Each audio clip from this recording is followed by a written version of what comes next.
menurut saya bangsa yang cerdas itu ya, atau satu negeri yang cerdas itu adalah negeri yang mengambil sikap dan menganggap urusan mengkoneksikan rakyatnya atau anak-anak bangsa dengan sejarah bangsanya sebagai satu hal yang utama, sebagai satu hal yang prioritas dan pertama yang harus dilakukan itu.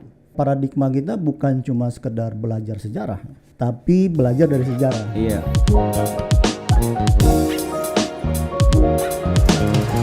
Assalamualaikum warahmatullahi wabarakatuh. Semangat pagi, salam sejahtera untuk kita semua dan salam nasional merdeka. Balik bareng di podcast Rumah Kebangsaan Pancasila. Saya Kang Hari dan rekan saya Bung Edi. Iya Kang Hari. Apa kabar Bung Edi? Kabar baik, alhamdulillah. Kang Hari bagaimana, sehat? Luar biasa, sehat dong.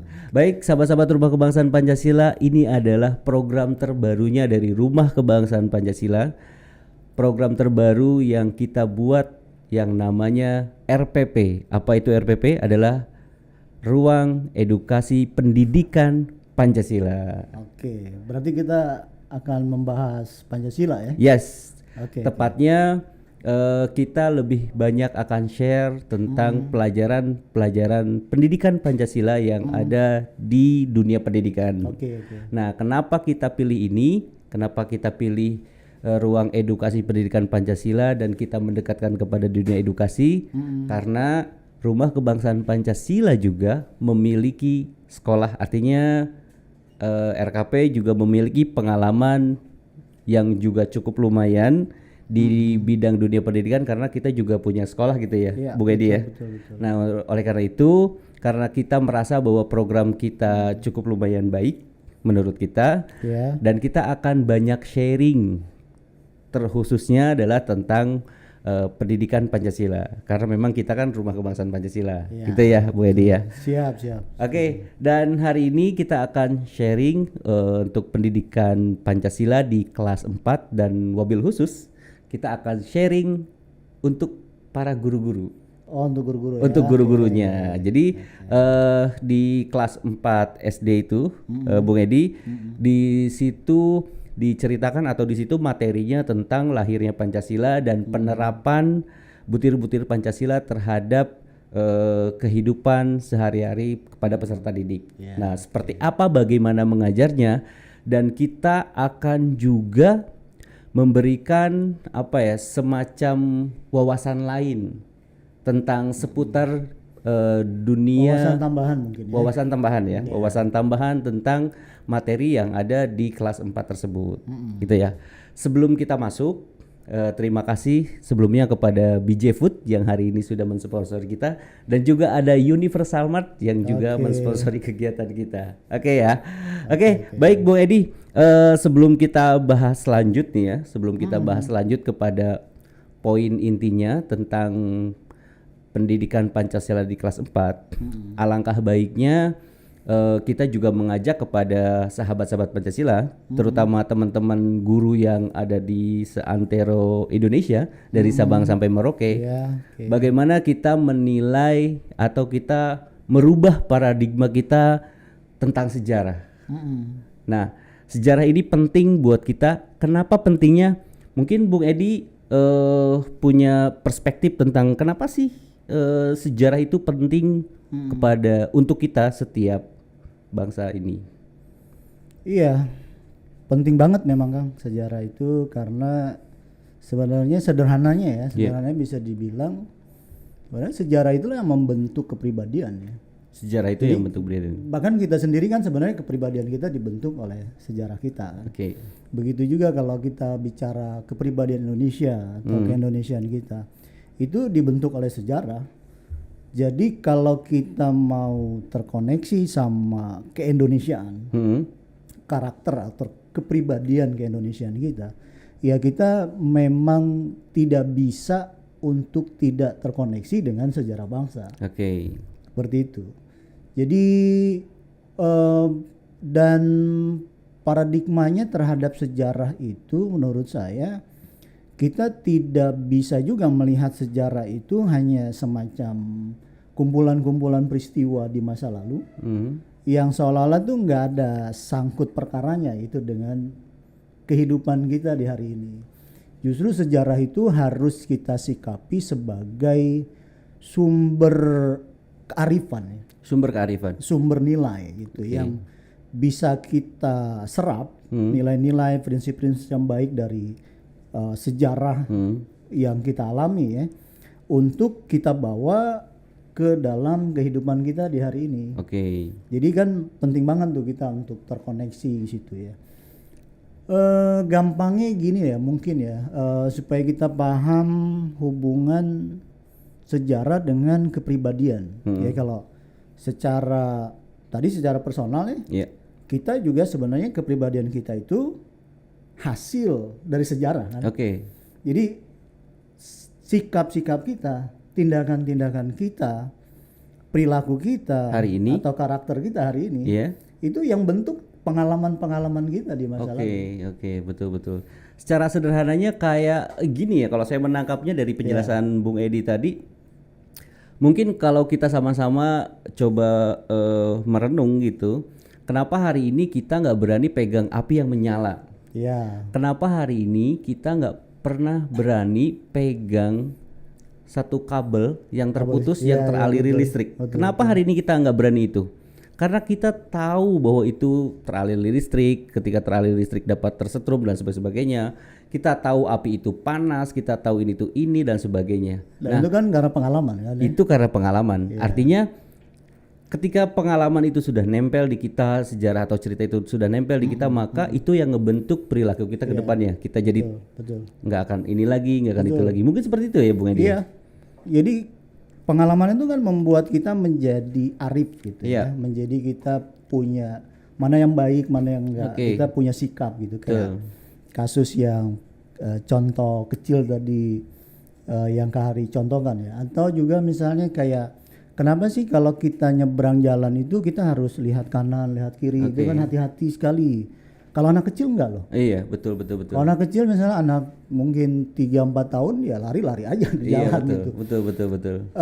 Kita karena kita sudah punya pengalaman bahwa berbenturan sama benda keras itu menyakitkan.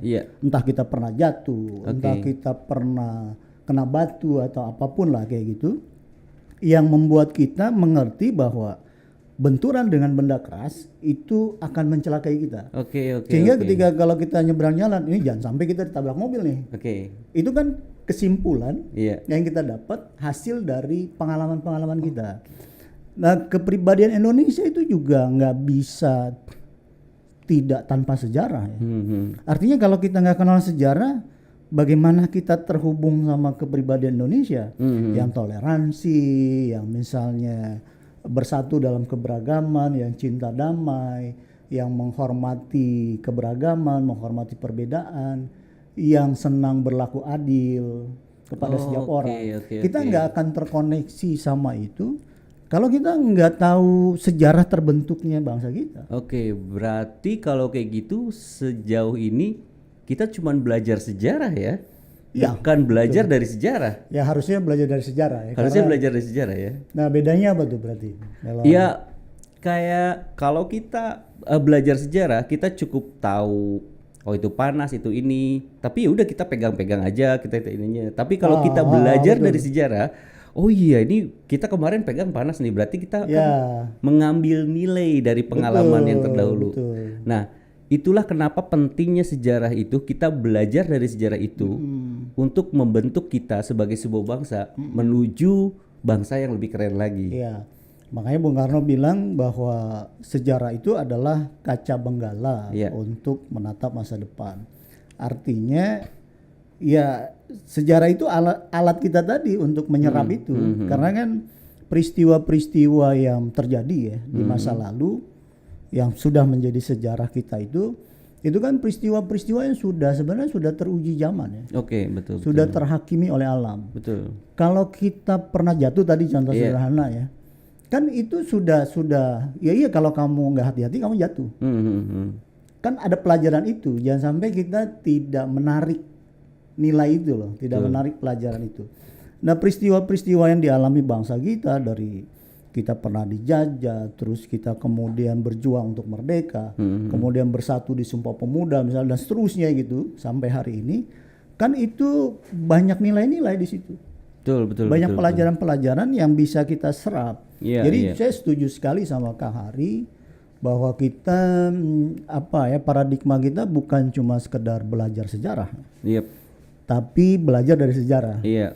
Dan bukan cuma bicara pelajaran sejarah, tapi bagaimana menarik pelajaran gitu ya. Menarik pelajaran. Menarik atau menyerap pelajaran dari sejarah. Oke. Karena yang penting tuh itu, bukan hafalan-hafalannya. Betul. Yang paling rumit dari sejarah itu adalah bagaimana kita menarik kesimpulan nilai, Oke. prinsip gitu ya dari sejarah kita. Oh dulu kita pernah gini-gini, oh berarti kita harus begini misalnya gitu. Oke. Oh dulu kita pernah, misalnya kita dulu pernah kesukuan, kita pernah pecah belah. Dan kita pernah dijajah lama tapi nggak menang-menang karena kita berpecah belah tadi. Kita jadi lemah, kesimpulannya begitu. Tapi kemudian kita sepakat untuk jadi satu bangsa. Kita lahirlah Sumpah Pemuda, kita jadi satu tanah air, satu bangsa, satu bahasa. Dan setelah itu kemudian kita berjuang 17 tahun merdeka. Oh berarti kan kita bisa narik nilai dari situ. Bahwa persatuan itu luar biasa ternyata. Betul. Persatuan itu bisa membuat kita menjadi hebat, menjadi kuat. Nah, itu kan mengambil pelajaran dari sejarah. Betul. Bahkan pada posisi yang tadi Bung Edi sebutkan itu juga kayaknya bangsa kita kayak masih jauh kalau saya menilai kenapa masih jauh, bahkan ya menganggap penting sejarah saja juga nggak terlalu gimana gitu. Contohnya saja kalau Bung Edi masih ingat ya, kalau tidak salah ini dari video ini kita ambil 2 atau 1 bulan yang lalu kita Rumah Kebangsaan Pancasila itu mengecat ulang Tugu Proklamasi. Tugu Proklamasi atau Tugu Petir. Mungkin dari sahabat-sahabat Rumah Kebangsaan Pancasila juga masih apa itu Tugu Petir. Kenapa begitu? Karena ketika saya main ke sana pun tidak banyak orang yang tahu apa itu Tugu Petir. Padahal menurut saya itu adalah satu bangunan yang menurut saya penting buat banget bahkan, ya? Mengajak kita kepada sejarah bagaimana momen proklamasi itu dibacakan. Iya. Kan Bung Karno pernah bilang bahwa bangsa yang besar adalah bangsa yang tidak meninggalkan sejarahnya atau tidak melupakan sejarahnya. Artinya sebenarnya bisa kita katakan Bung Karno mau menekankan bahwa kalau kamu mau jadi bangsa yang besar, jangan sampai kamu lupa sama sejarah. Jangan sampai kamu tidak ngerti atau tidak terkoneksi sama sejarah. Dan tadi seperti Tugu Proklamasi atau Tugu Petir, itu adalah monumen yang pentingnya itu banget penting ya. Banget penting. Karena disitulah Bung Karno berdiri bersama Bung Hatta membacakan proklamasi kemerdekaan 17 Agustus 45 itu kan. Iya. Yang kemudian rumah Bung Karno itu dibongkar gitu ya, digantilah oleh Bung Karno dengan Tugu Petir itu atau Tugu Proklamasi itu. Dan itu kan harusnya menjadi monumen. Betul. Atau menjadi alat kita untuk mengkoneksikan anak-anak bangsa ini dengan sejarah bangsanya. Karena di situ loh, di titik itu loh Indonesia ini lahir. Di titik itu Indonesia itu lahir. Kita tuh dari tiada ya berarti ya. Dari tiada menjadi ada tuh. Titik itu lah ya. Iya, titik awal lahirnya bangsa Indonesia itu kan dari situ. Iya, 17 Agustus tahun 1945. Iya, kalau kita tidak menganggap penting ya, tidak menganggap prioritas mengkoneksikan anak bangsa dengan sejarahnya, hemat saya kita nggak bisa berharap bahwa kita akan tumbuh jadi bangsa yang besar. Seperti itu. Korelasinya? Karena tadi kalau kita, ini kan sejarah itu kan juga selain pelajaran nilai ya, itu berisi amanat. Jadi kayak kalau kita mau tahu arah perjalanan bangsa ke depan, kemana dia harusnya berjalan, apa sih yang harusnya kita bangun, apa sih yang harus kita wujudkan, apa sih yang harusnya kita pentingkan, itu kita harus kan lihat garisnya di belakang. Nah, sejarah itu dia ada garis itu. Dulu kita berangkat dari sini loh, kita bergerak ke sini mau ke sana loh tujuannya. Jadi cita-cita pendiri bangsa kita ke sana. jangan sampai kita kalau kita nggak tahu itu kan kita bisa saja Betul. ke arah mana nggak jelas gitu. Iya. Jadi ada amanat itu di dalam sejarah. Iya. Jadi kayak saya teringat kayak satu peristiwa, ya, bukan satu peristiwa lah, tapi ya kondisi kenyataan kita di bangsa kita. Bahkan ya Bu Edi ya, pun coba kalau sahabat-sahabat Rumah Kebangsaan Pancasila kalau memang ingat, misalnya ada satu orang mengenal sejarah bangsa lain, sejarah bangsa lain, maka tindak tanduknya, berpakaiannya, itu udah pasti seperti bangsa itu tuh. Jadi kita tidak bermaksud apa-apa ya, tapi kita lebih ke, ya ini katakanlah saintifiknya ya. Jadi ketika ada seseorang yang paham banget dengan sejarah bangsa lain gitu, maka ketika itu sudah terkoneksi kepada si orang tersebut, ya semuanya kepribadiannya gitu. Ya nggak beda jauh kalau misalkan ada anak muda yang suka Korea banget.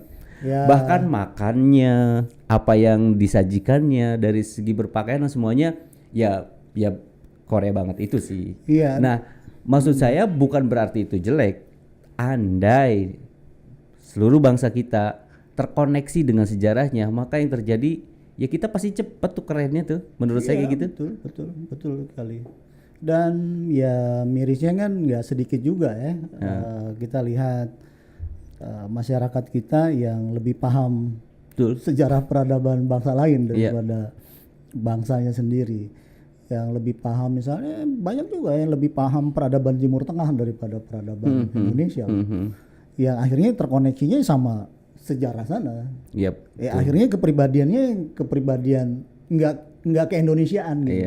Karena koneksi sejarahnya. Kan?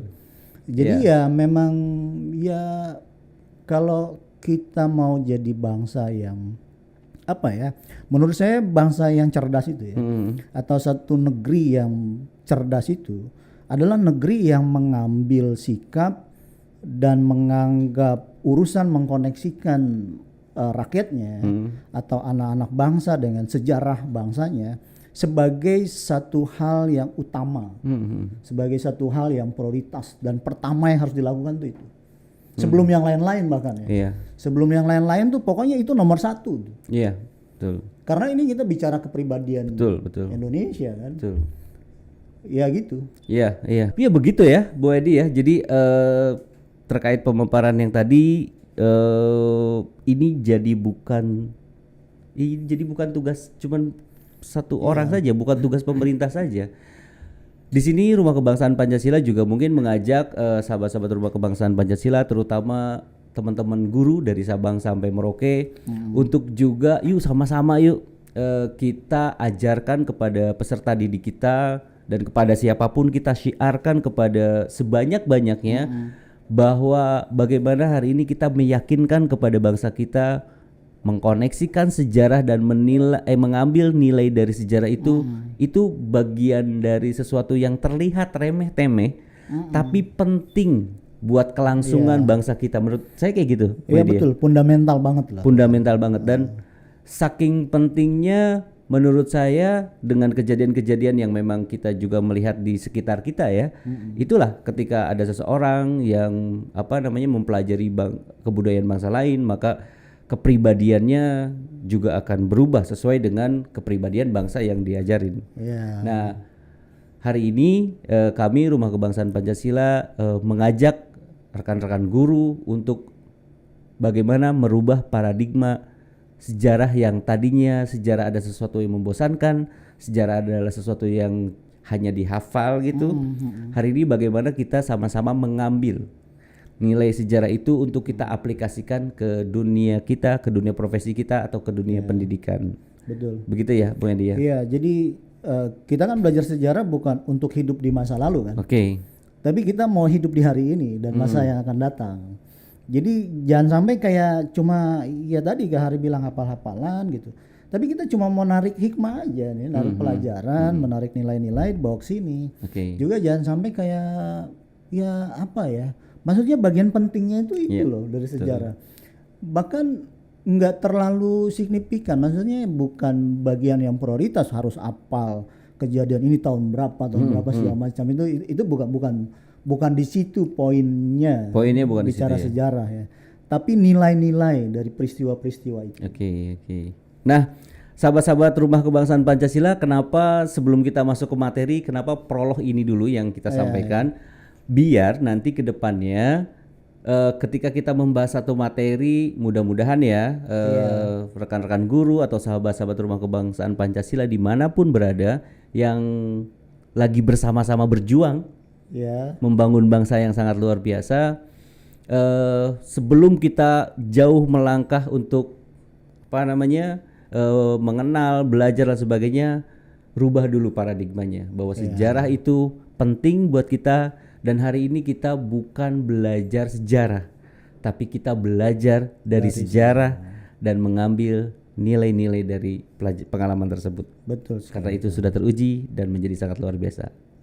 Setuju ya, Bu Edi? Setuju sekali. Nah, sahabat-sahabat Rumah Kebangsaan Pancasila, itu adalah sesi pertama kita di RPP, di Ruang Edukasi Pendidikan Pancasila. Sebelum kita masuk kepada inti materi di buku Pendidikan Pancasila di kelas 4 SD, kita akan masuk ke episode berikutnya, Bu Edi, untuk membahas tuntas. Untuk itu, terima kasih sudah menyimak kami, dan mudah-mudahan kita menjadi penerus-penerus bangsa untuk mengkerenkan bangsa ini. Ya, amin.